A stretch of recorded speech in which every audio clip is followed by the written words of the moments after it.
Ang basura gyud ang isa gyud ang problema.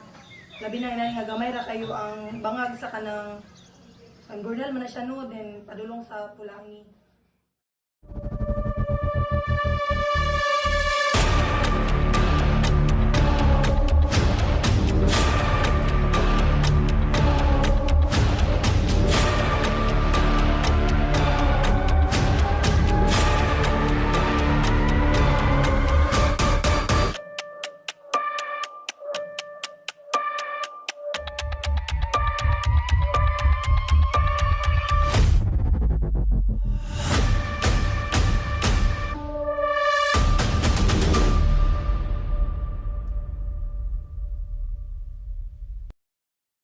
Sa bawat pagdampi ng mga daliri sa mga makabagong aplikasyon, nagbabantay sa galit ng kalangitan,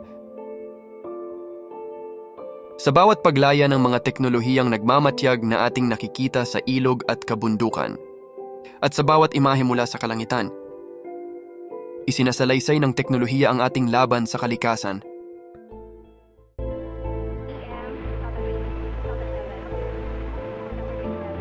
Hindi na bago sa atin ang mga eksena ng pagkawasak at kawalan tuwing may bagyong darating. Sa kasalukuyan, ang pagbabago ng klima ay patuloy na nagdadala ng matitinding hamon sa ating mundo. Ang mga bagyong dati bihira lamang, ngayon ay mas malakas at mas madalas na dumalaw. Ito ang lungsod ng Valencia City, Bukidnon.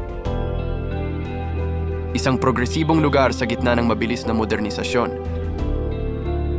Maraming mga inisyatiba na rin ang naipatutupad upang maisulong ang kaunlaran ng mga lokal na pamayanan. Sa kabila nito, ang problema sa pagbaha ay hindi nawawala. Isa sa proyektong ginawa ng pamahalaan ay ang Flood Control Project. Ano nga ba ang epekto nito sa siyensya, teknolohiya at lipunan? Ating alamin sa espesyal na dokumentaryong ito. Ang proyektong ito na kilala bilang Flood Control Project ay bahagi ng malawakang plano ng pamahalaan upang pagaanin at pigilan ang baha. Dito sa Pulangi Riverside Boulevard matatagpuan ang proyektong ito. Ang Pulangi River ay isang mahalagang sangkap sa pamumuhay ng mga tao sa rehiyon dahil ito ang pangunahing pinagkukunan ng tubig para sa agrikultura, irigasyon at pagbuo ng hydroelectric energy. Ngunit ano nga ba ang layunin nito? Engineer Kendrell J. Nanyes under sa City Engineer's Office, under sa Construction Division. Ako yung nag-supervise sa implement aning Riverside Boulevard. Phase 1 to 3 man na siya. Ang Phase 1 kanang naay Eagle, Phase 2 kanang Atbang, then Phase 3 dito sa daan nga bago karon, bago na nga bridge ba na may isa diya. Ambot lang nakaana ba mo sa ikatulo. Pa mo access pa. Ano siya? Subalit, paano nga ba naaapektuhan ng proyektong ito ang mga taong naninirahan dito? Sa kabila ng layunin na protektahan ang komunidad, may mga naging hamon din na kinaharap ang mga residente. Dito sa lugar ng Batangan sa Valencia City, hiningi namin ang salubin ng mga residente at epekto nito sa kanilang araw-araw na pamumuhay.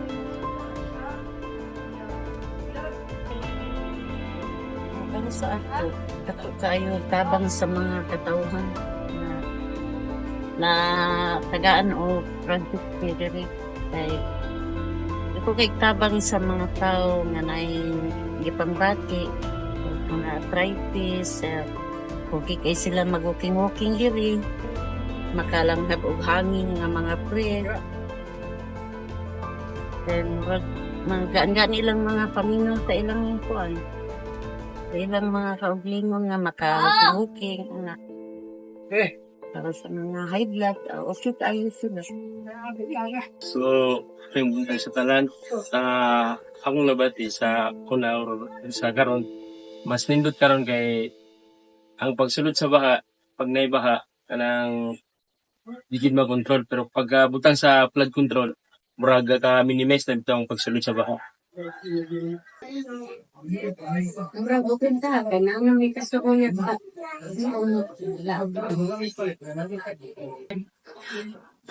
Sa akong nabati sa una ug karon nga nahimo na ang Boulevard is mas nice gid siya kay nabibo ang amo ang kilid sa Pulangi. Pero ang kuan lang namusay is magkanang magbaha siya, nagi mga kuan nga ang kilid sa Boulevard na siya kuan nga mag-stock up ang mga basura tungod kay dili siya maka-drain padung sa kuan tungod kay nagdaghan man siya mag-abot gyud siya sa kuan nga point nga mo ana na dayon mo backflow ang among water padung diri so mo na siya nga dili na dayon siya magkuan ang iya kuan dapat mong drain siya padulong siya sa Pulangi pa ana ang netabo is padulong siya dinhi. Ngunit kagaya ng ibang inisyatibo, mayroon itong mga kumpli.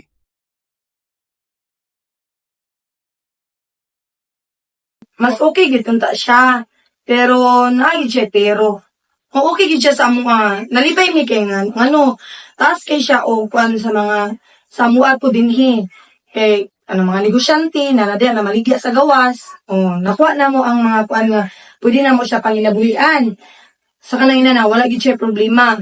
Then kanang bibo pod kay ang mga tagalagyo manigid siya di sa mong lugar ana ba dagan siya mga tourist mga needed tungod anang among boulevard balag inana pa na siya kapangit kay pamoy kina siya na develop ang dito naman sa Pikas may okay kayo pero ang diri dili pa man gid siya as in gwapo gid kay sa tanan.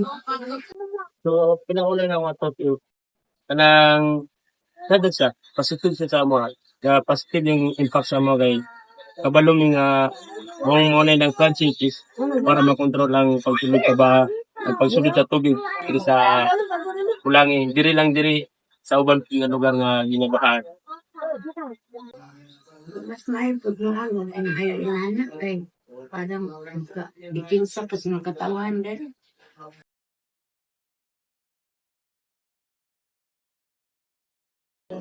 So, sa ako ang yung epekto sa mga tao na nanginabuhi, pinakauna is, ang pagsulod sa baha is na-control, then, dili kami mabalaka nga, dali na mas musulod ang tubig tungod sa nanay flood control o ang boulevard, isa po na siya nga pag-control sa pagsulod sa baha.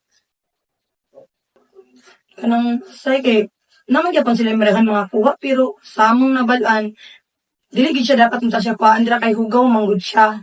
Pero naa gid siya kapangwa kay syempre kanang tubig man pod gud siya. Mo nang uban dira gakuha gid sila og mga kuan. Masud-an nila, mabaligya pa gid nila ana.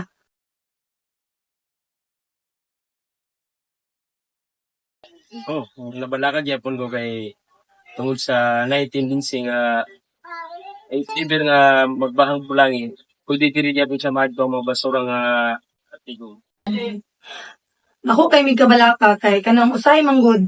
Syempre kanang namang yung mga kuan nga mga hidden nga kanang ang basura nilagde kay sa tanawon. Ang basura is number 1 gina siya ato gina siya ginakuan kay mamagid na siya isa nga kasi nang mabahaan ta magbaha ni diri tungod anang basura kay dili man siya matarong og kanabitang ang uban ba kay kanabasa magbaha na kay mono panglabay na nung dira dapat di man gud mo na siya ang dapat buhaton gyud ang dapat buhaton gyud is dili gid ta na siya ipaanod ang uban man gud mo na usually na makita diri nani gyud ang may tabo ipaanod na hinuon so mo na nga ang basura gyud ang isa gyud ang problema labi na inani nga gamay ra kayo ang bangag sa kanang ang burnal man na siya no, then padulong sa Pulangi.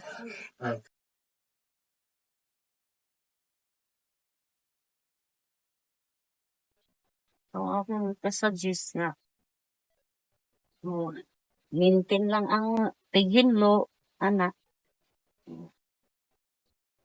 Para nga ang mga mag-jogging ko diri ganahan po maglaglaag kay hinlo. Ang importante man gud ang mga opisyal kiro nga nay katungdan ng medyo ni lantaw o mo plano dun sa mayo.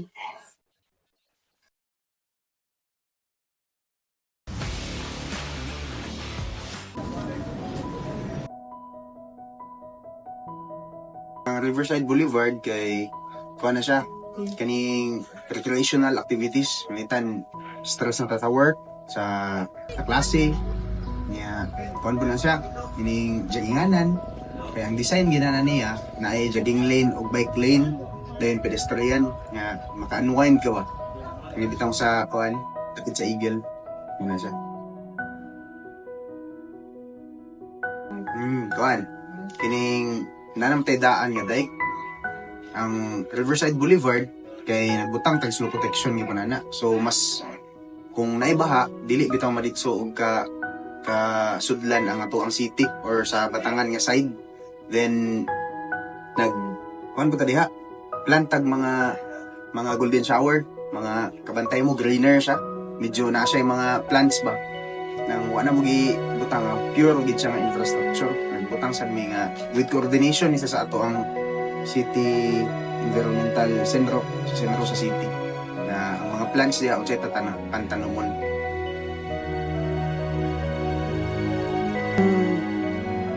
With regard sa potentially harming sa local environment, malabo man siya kay studyhan gini sa among planning nga di siya maka-affect sa atong environment niya. Muna ang nagdugang tag na mga mas greener siya ba, mas greener ang atong structure niya.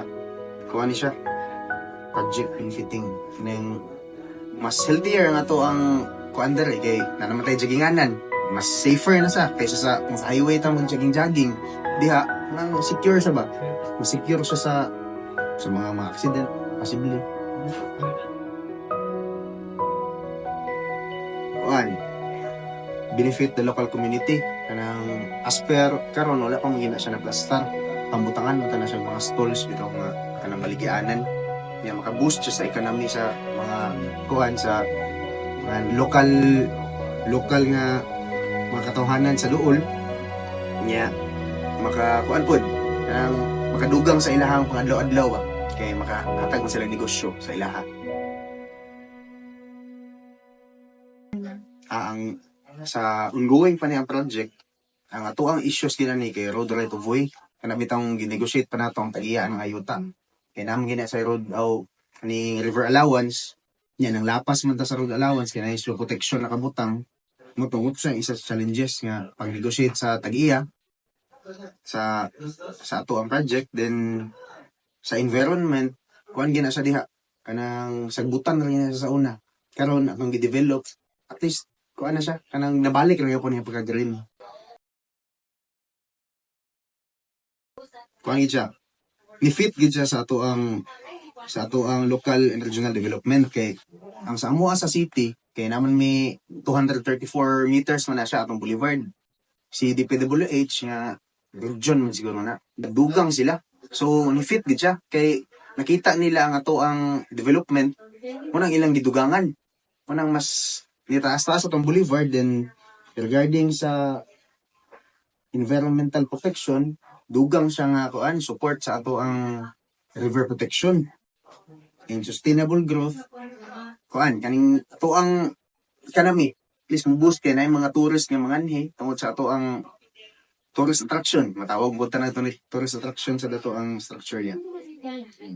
Tunay ngang kung may tiyaga, may nilaga, ang paggamit ng siyensya at teknolohiya sa paglutas sa isyong kapaligiran ay nakakatulong upang mapagaan ang problema ng isang lugar. With the advantages and disadvantages, it is undeniable that this project is helpful in alleviating the environmental and infrastructural issues. Ang labanan kontra sa pagbaha ay hindi natatapos sa pagtatayo ng mga istruktura. Ito ay patuloy na laban na nangangailangan ng kooperasyon ng bawat isa mula sa siyensya at teknolohiya hanggang sa pamahalaan at komunidad.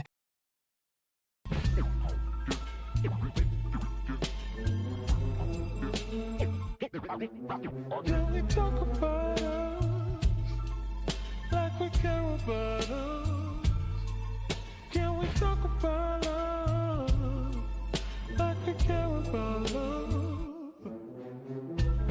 You say let it breathe, but this pain of my heart can't let it be. We both can agree.